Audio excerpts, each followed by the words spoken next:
As the security situation improves in major Somali cities, private airline companies have started offering domestic flights to areas captured from the local fighter group Al-Shabaab. Several airline companies have already begun flights to the towns of Baidoa, Beledweyne and Kismayo.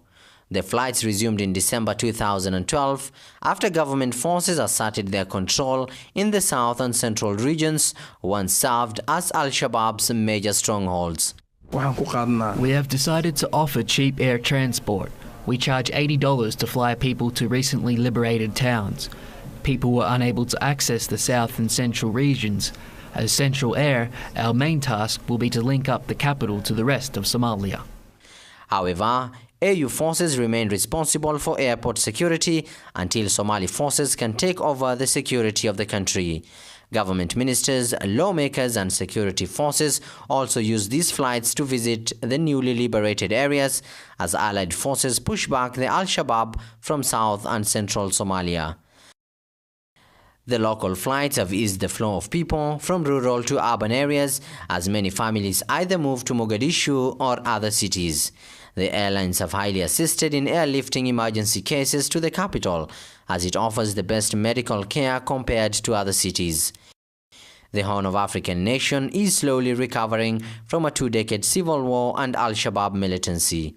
For many years, lack of security and poor road conditions restricted people from traveling to other parts of Somalia. But with local flights up and running, many Somalis now have access to those regions. Airports are in a poor shape and our planes have been damaged to some extent. However, many local airliners will soon join us. This is indeed a positive step aimed at developing Somalia. Currently, several private East African airlines fly into Somalia from Dubai and neighboring Kenya, as many Somalis continue to stream into the country in the hope of rebuilding it. In March 2012, Turkish Airlines launched flights from Istanbul to Mogadishu, the first by an international carrier outside East Africa in 2 decades. The twice-a-week flight has made travel easier for both Somali businessmen and the diaspora. Business is also picking up throughout most of the country. Many people are returning home to invest in projects as the country is slowly returning to the international community after being seen a failed state for 22 years. Several years later, Kismayo Airport is open to local flights. The locals have welcomed this move, terming it as a sign of an improvement in security.